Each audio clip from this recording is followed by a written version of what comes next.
Pronto, gente, eu tô gravando a aula, tá certo? Essa aula eu vou precisar que vocês tendo alguma dúvida, vocês falem no microfone, porque eu não vou ver a tela, tá certo? A tela do Meet. Vou precisar também que vocês, se vocês realmente estão aqui interessados no conteúdo da aula, né? Eu vou precisar que vocês anotem, né?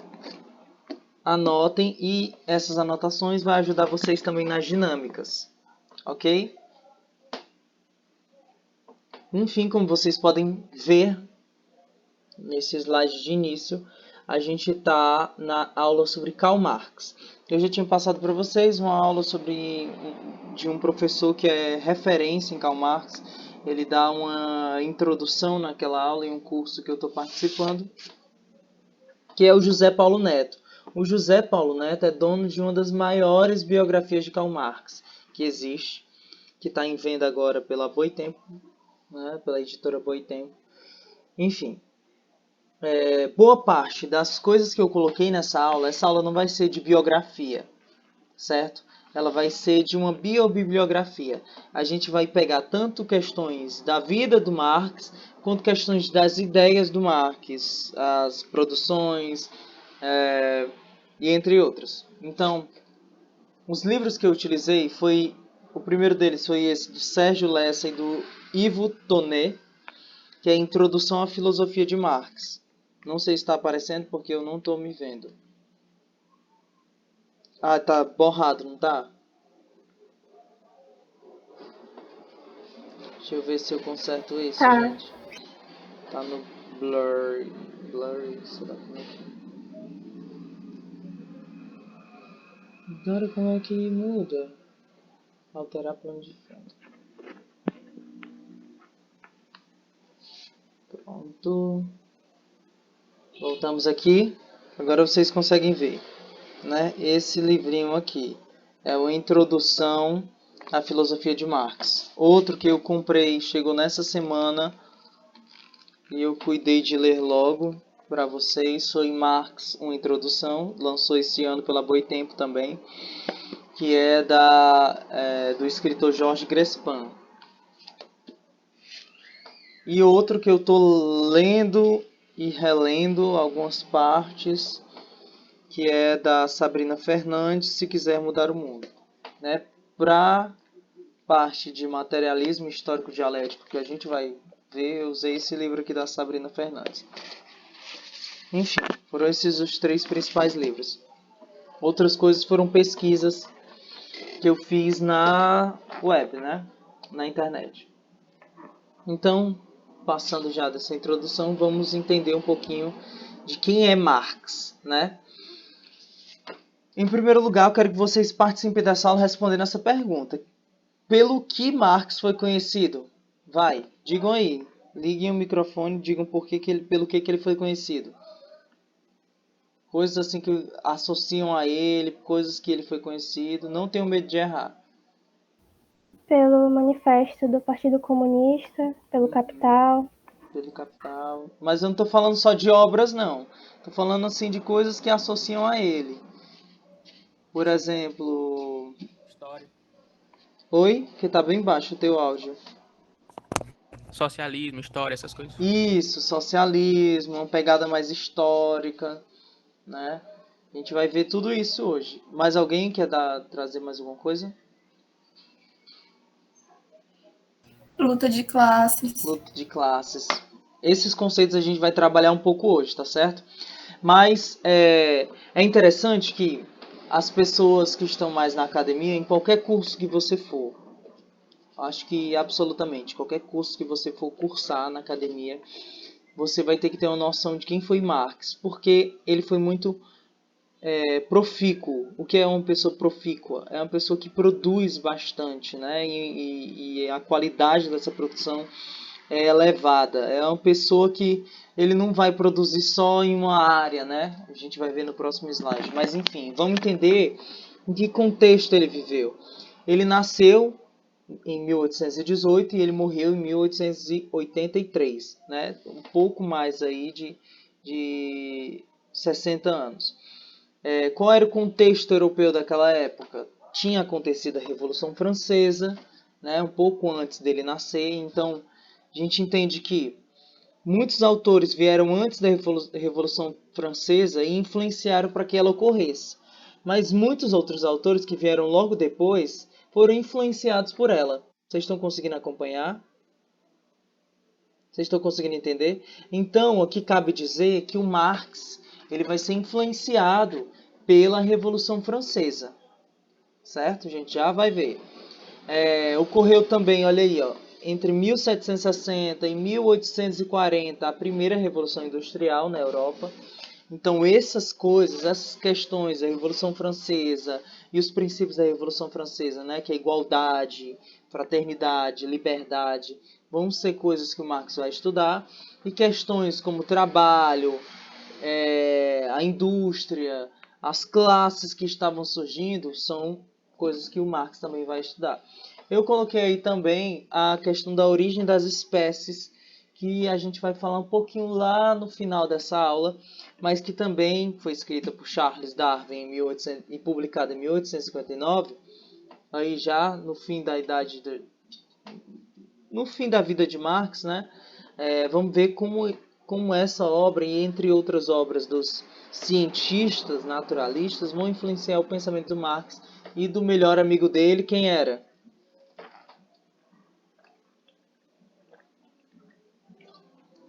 Era Engels.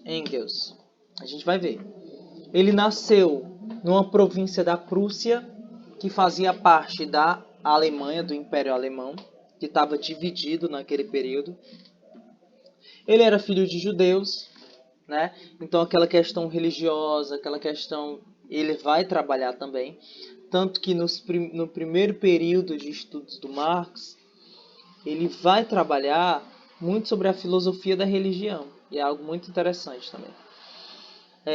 O pai dele era um advogado que era perseguido pelo imperador Guilherme III, certo? Então já tem um histórico familiar de perseguição política, certo?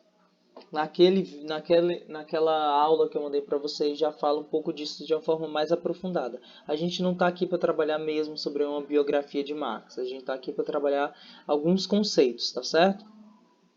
Ele inicia a graduação dele em Direito, mas transfere esse curso para Filosofia.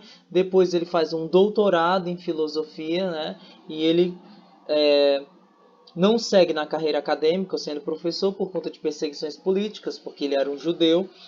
Então, ele vai ser jornalista por um longo período, né? Vamos entender aqui um pouco mais. Para a esquerda, até um tempo atrás, eu acredito, existia uma divisão. Para a esquerda que eu digo, gente, é para a esquerda marxista, né? Que a esquerda não é só marxista. Existem pessoas que são de esquerda, mas não são marxistas, né? Tem outros fundamentos teóricos e tal. Mas para a esquerda marxista, até a década de 60, a interpretação que se tinha sobre Marx, sobre as obras de Marx, era que existia um jovem Marx, né? Aquelas obras que eram mais iniciais, as primeiras obras dele, e um Marx maduro, que era aquelas obras mais voltadas para a economia, mais voltadas para coisas de ciência. Vocês estão conseguindo entender?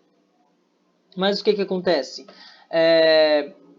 Muitos autores, hoje em dia, do século XX para cá, têm questionado essa posição, né? Por que se desprezam os escritos iniciais de Marx em detrimento dos escritos mais recentes, né? É muito curioso isso. A gente não pode interpretar uma pessoa do ponto de vista linear, certo?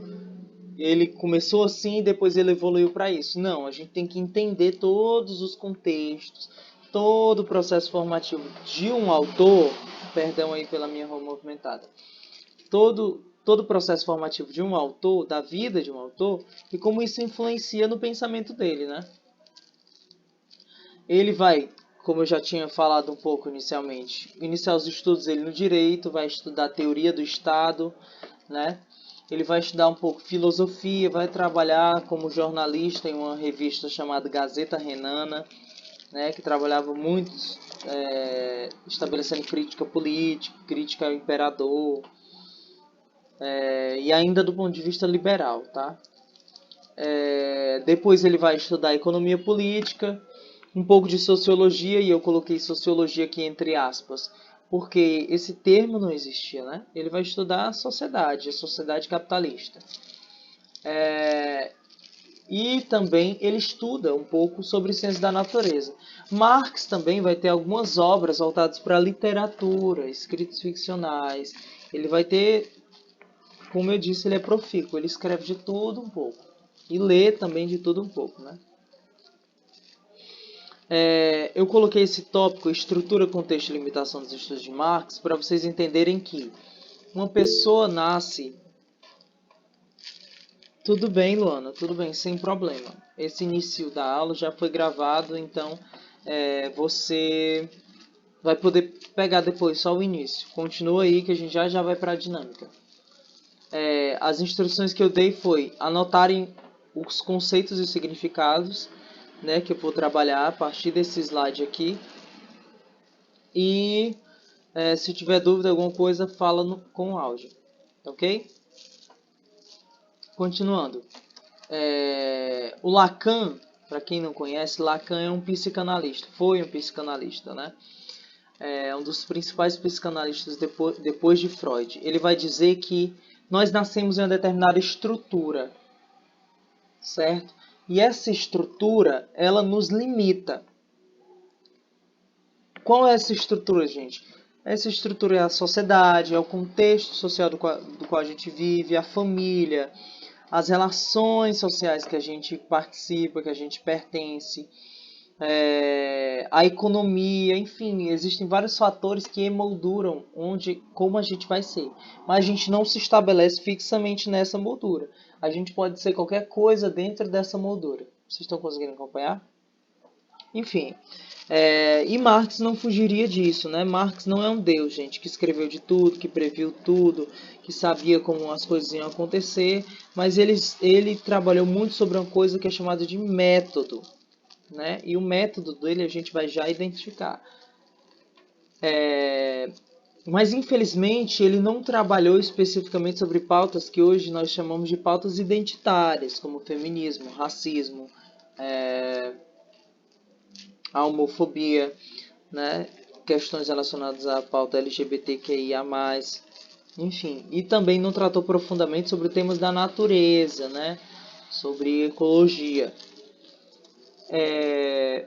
Mas isso não deixou de permitir que ele estabelecesse, gente, uma base para nós produzirmos a partir disso, né? Como eu estava dizendo, ele deixou um método, e esse método ele precisa ser aplicado para entender e compreender melhor a sociedade. Por isso que hoje em dia existe um feminismo marxista, existe um ecossocialismo, existe um movimento negro marxista. Vocês estão conseguindo entender? Então, assim, é utilizar um método de Marx para entender essas pautas identitárias.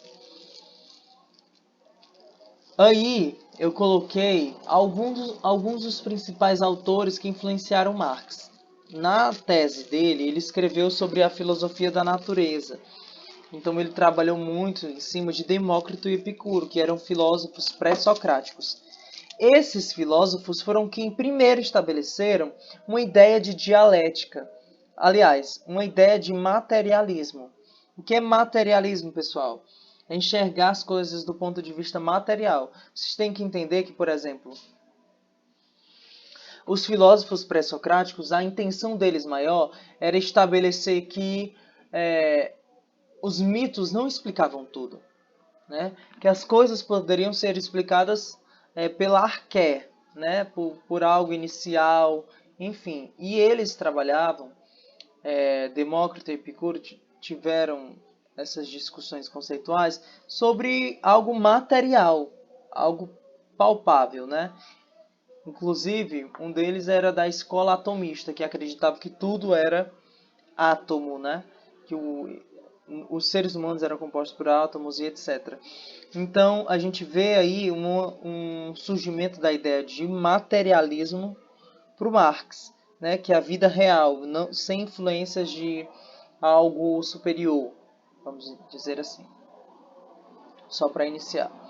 O Hegel, do qual Marx foi discípulo, né? Marx foi discípulo de Hegel e existia uma patotinha enorme, né? Naquela época, em torno de Hegel, todo mundo queria ser discípulo de Hegel e entre os discípulos de Hegel havia uma divisão de pensamentos, né? Existiam os discípulos de Hegel que eram mais para conservadores e existiam discípulos de Hegel que eram mais para progressistas, vamos dizer assim. E Marx era um desses, né? Outro que era assim também era Feuerbach, que é o quarto aí que eu coloco. Feuerbach, ele vai estudar bastante sobre filosofia da religião e ele vai trabalhar muito sobre uma crítica a essa ideia de Hegel, de dialética que ele vai estabelecer, certo?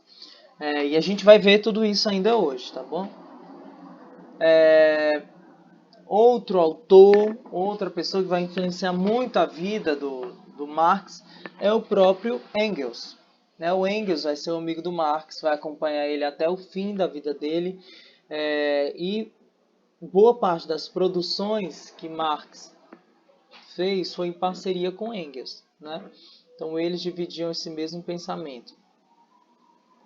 Adam Smith e David Ricardo, que eram os maiores nomes, foram os maiores nomes da economia, né, do ponto de vista liberal. Marx dialogava muito com eles, Marx estudava muito os textos clássicos deles, né? E também eu coloquei Abraham Lincoln, né? Acho que está até escrito errado, acho que o L é antes do N.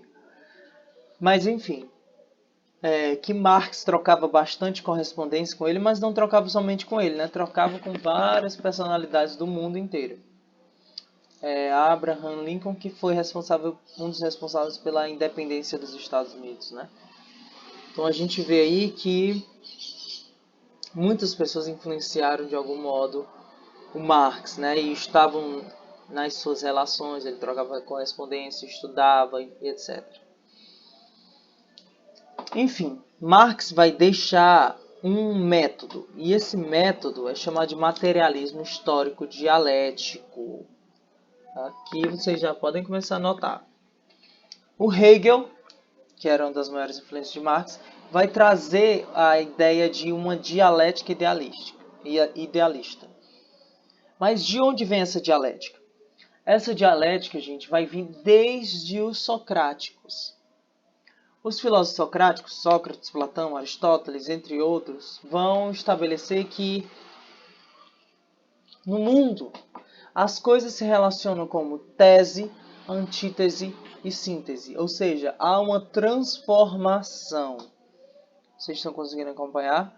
Há uma transformação da realidade entre algo positivo, que é a tese, e algo negativo, que é a antítese, que é a antitese, ou seja, contrária à tese, e resulta em algo compreendido como síntese. Hegel, ele tinha um ponto de vista idealista sobre a dialética, né? Como é que seria isso? Ele acreditava que as coisas no mundo aconteciam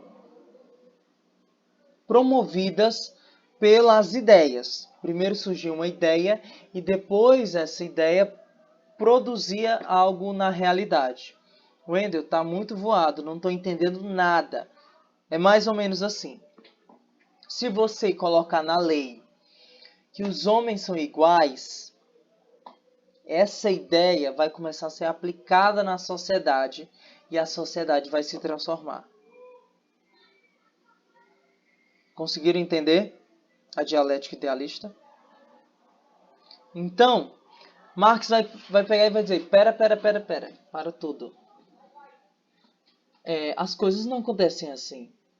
né? Não é que porque que se reproduz, ou melhor, se produz uma lei que a realidade vai melhorar, vai mudar, vai ter alguma diferença, né?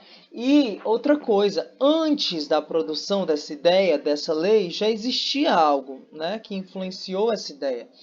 Então, Marx vai dizer que devemos enxergar essa dialética de relações sociais do ponto de vista material. O que foi que produziu isso do ponto de vista material? Por exemplo, muitas pessoas dizem que no nosso país, há uma impunidade muito grande. E a solução disso é produzir mais leis e leis mais rígidas. Qual é a tese aí? A tese é: nosso país tem muita criminalidade.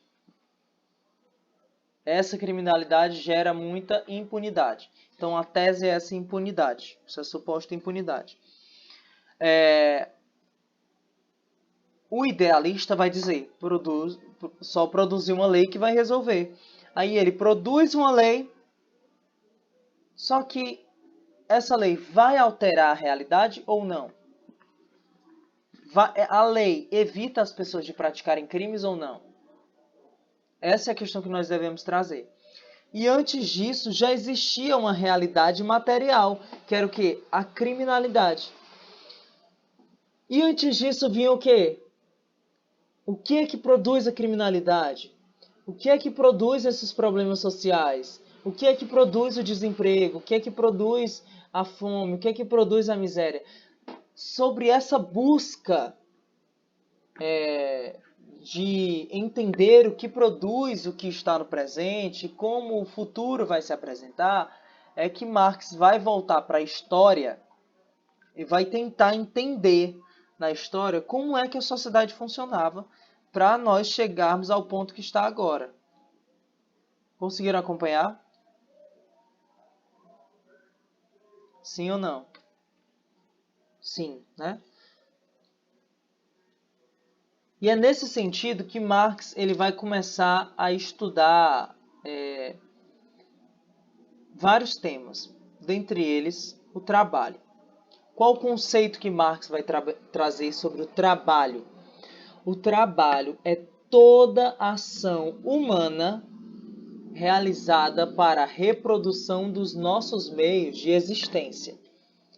Então, para nós existirmos como sociedade, nós precisamos de comida, precisamos de roupas, alguns acreditam, precisamos de um local para dormir, um local seguro, alguém para nos proteger, alguém para punir quem faz algo de errado, alguém para... Enfim, para nós existirmos, precisamos de um emaranhado de coisas, né? Esse trabalho, ele vai ser dividido. O que seria essa divisão social do trabalho? Que Emile Durkheim vai falar bastante. A divisão social do trabalho é dizer, uns caçam, outros cuidam. Uns coletam, outros...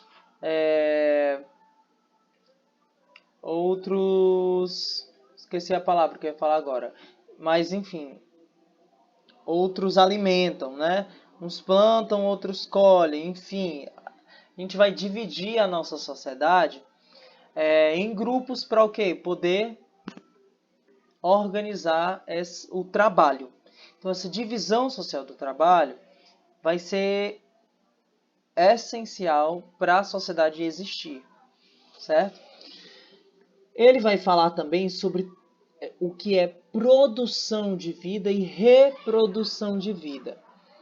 A produção de vida vai ser o quê? Aquilo que você faz para produzir a vida. A caça, a coleta, a agricultura, a guarda, a guerra, a medicina. Tudo que você faz para produzir a vida, para a vida continuar existindo. Agora, para a reprodução da vida, é a família, porque a reprodução está relacionada à formação, à criação de novos trabalhadores. A produção da vida está relacionada a colocar esses trabalhadores para cumprir algum tipo de função social. Isso é produção da vida. E a reprodução da vida está associada a produzir novos trabalhadores. Então é a vida, a maternidade, né? A virgindade, a prostituição. Tudo isso está relacionado à reprodução da vida. E o que é um modo de produção? Um modo de produção é a soma, é a relação entre forças produtivas e as relações de produção. Um modo de produção é como as forças produtivas, o que são essas forças produtivas? É o que a gente tem de material, de pessoas, como essas pessoas se organizam para produzir tal coisa e todas as relações de produção. Isso acaba produzindo na sociedade uma estrutura econômica. Por exemplo, nosso modo de produção atual é o capitalista, porque a estrutura econômica do nosso modo de produção, a maneira que a gente produz, é capitalista. Porque visa o quê? O acúmulo de riquezas, entre outras coisas. Vamos passar para o lado para falar um pouco mais do que é capital. Enfim, eu pensava que o outro slide já era o próximo, mas enfim. Vamos entender agora como é que funciona a sociedade, né? A sociedade para Marx ela vai ser dividida em classes. E essas classes vai ser a classe dos que detêm os modos de produção e a classe daqueles que trabalham, né?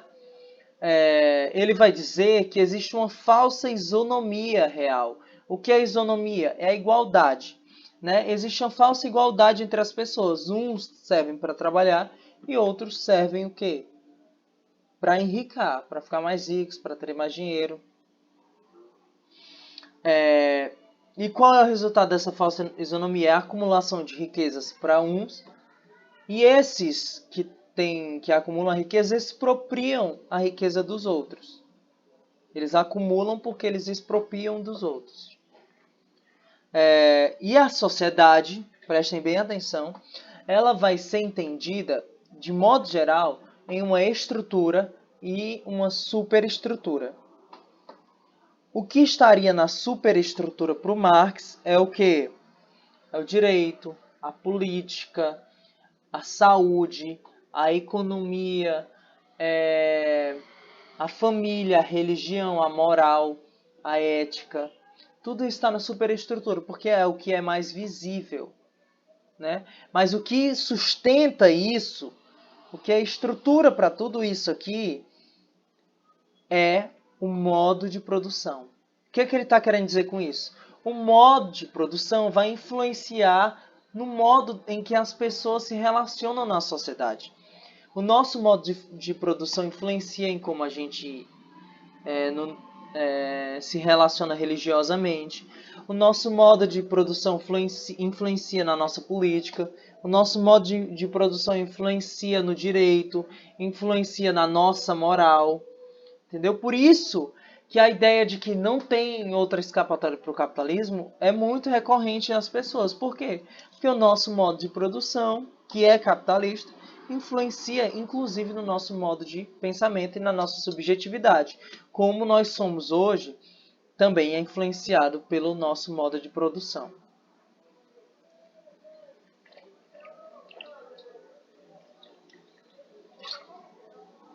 Aí, entendendo como a sociedade funciona e essas classes funcionam, o Marx vai perceber através da história e através desse método que ele estabeleceu que... Só um minuto, pessoal. Só um minuto.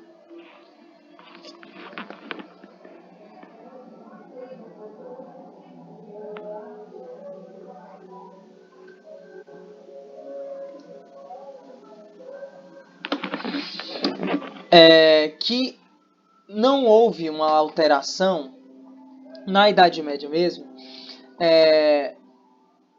significativa da situação daquelas pessoas que eram escravas anteriormente e que têm um trabalho assalariado. Elas continuaram vivendo tendo um subemprego, continuaram vivendo de um modo de vida subdesenvolvido, e essa construção material permitiu o quê? Que houvesse uma desumanização ou uma reificação das pessoas que trabalham. O que significa desumanizar? Desumanizar é entender que aquilo não é mais humano. É tirar a roupagem de humanidade que aquele alguém tem.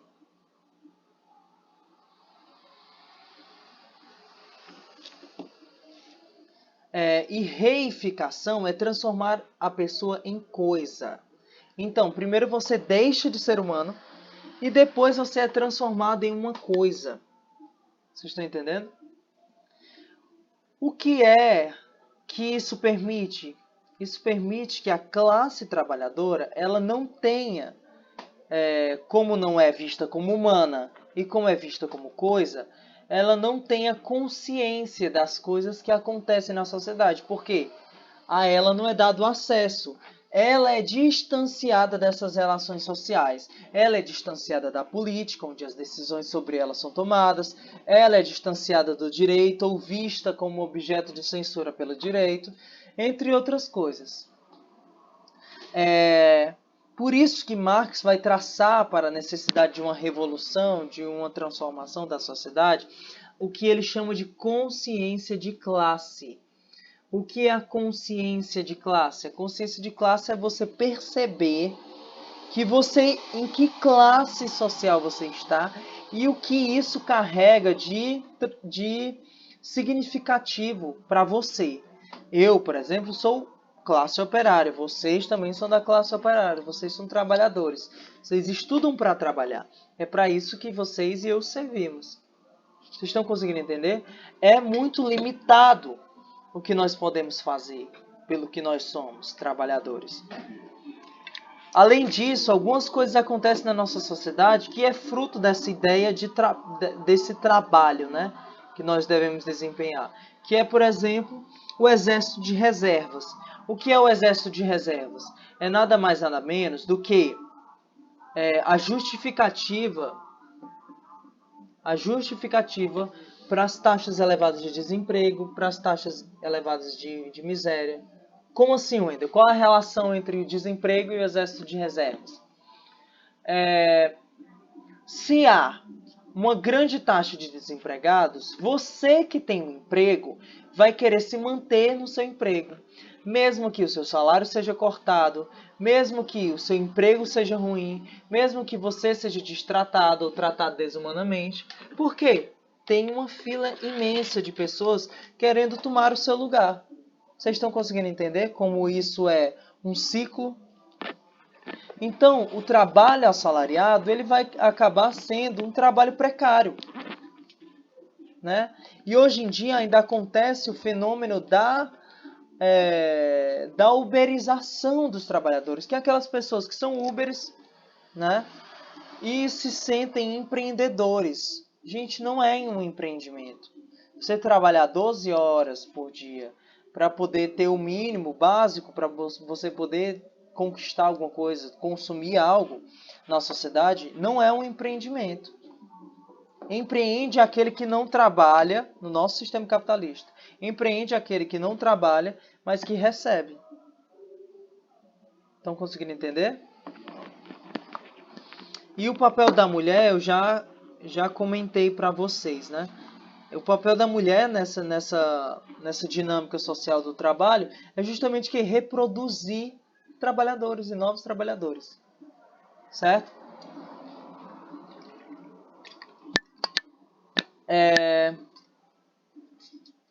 Tem outro termo aí que é o fetichismo da mercadoria, que essa ideia de fetichismo, a palavra fetichismo vem da ideia de lançar um feitiço. que é enfeitiçar, que é o quê? A pessoa perder a percepção da realidade, né? E existe, Marx vai trabalhar sobre um fetichismo sobre a mercadoria, principalmente sobre o dinheiro, que é entender o quê? Que aquilo é tudo, né? Eu não vou explicar melhor para vocês o que é fetichismo da mercadoria, mas eu queria que você percebesse que você, para Marx, o trabalhador é uma mercadoria de troca, certo? No sistema capitalista. Então, como ele não é humano, é enxergado como uma coisa, ele vai ser enxergado também como mercadoria. Principalmente para aqueles profissionais ditos liberais, que são aqueles profissionais que oferecem algum tipo de serviço para você, né? Como o professor. O professor é uma mercadoria, porque ele apreende um conhecimento e ele tem que reproduzir esse conhecimento, né? E isso custa algo. Estudando a sociedade, o que é que o Marx vai entender dos modos de produção? O capitalismo, que é um modo de produção pautado na acumulação de riquezas e na propriedade privada. O socialismo vai ser um modo de transição do modo de produção capitalista para o modo de produção comunista, e nele vai existir o Estado e a propriedade individual. Como assim, Wendel, propriedade individual e propriedade privada? A propriedade privada que se fala aqui é dos modos de produção. O que são os modos de produção, gente? O meio agrícola, o meio industrial, o meio... todos esses grandes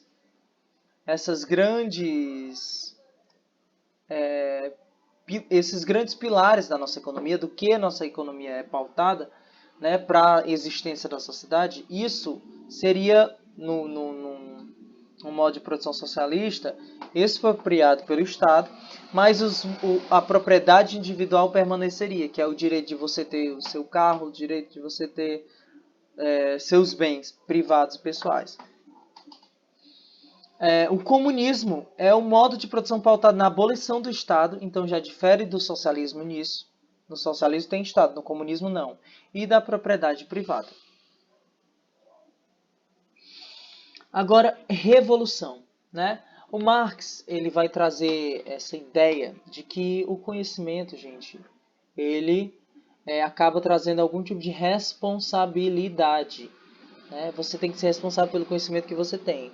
Ao perceber que a sociedade estava dividida em classes, que a maior parte produzia, mas a menor parte que dominava os modos de produção, o Marx vai estabelecer a existência de um socialismo científico, né? Estabelecer parâmetros para a interpretação de uma sociedade e a construção de uma sociedade socialista, né? Em que esse modo de produção deveria ser expropriado, certo? Ele vai estabelecer um tema que é muito importante, que é a praxis, ou a praxis revolucionária, que é o quê? A relação entre a prática e a teoria. É uma prática de vida que permite que você produza uma teoria e uma teoria que permite que você produza uma prática. Isso é praxis. Por exemplo, uma pessoa no campo vai ter a mesma realidade de uma pessoa na cidade? Não vai ter. Aquela realidade ali, local, regional, vai produzir uma teoria e a realidade de cidade vai produzir outra. E essa relação interna vai produzir também uma atitude. Você tem que fazer tal coisa na cidade, mas tal coisa não dá para ser feita no campo. Então existe aí uma ideia de uma relação entre a prática e a teoria, certo? É esse o nome de praxis revolucionária. Também há uma diferença entre reforma e revolução. Para os reformistas, ainda dá para manter a sociedade capitalista e só produzir algumas reformas. Reformas do Código Penal, para não punir mais os negros, reformas no lugar tal, distribuição de renda pelo direito e tal. Já quem é adepto da revolução entende que O único modo de conquistar o quê? A igualdade social é por meio do quê? Da abolição da propriedade privada e do Estado, ou seja, pelo comunismo. A família e a religião, como a gente já tinha visto, faz parte daquela superestrutura, ou seja, ela é que determina como a nossa sociedade, condiciona, aliás, como a nossa sociedade vai funcionar. E existe uma necessidade claríssima de um internacionalismo. É que não dá para fazer socialismo em um país só, né? Porque o mundo, principalmente hoje em dia, o mundo é globalizado, né? Uma alteração local não vai fazer diferença na situação dos trabalhadores do mundo. Por isso que Marx vai falar, trabalhadores do mundo inteiro unidos, né? Agora, uma reflexão que eu trouxe mais desse livro da Sabrina Fernandes e desse livro aqui. Não sei se vocês enxergam bem. Vou até acender a luz, um minutinho.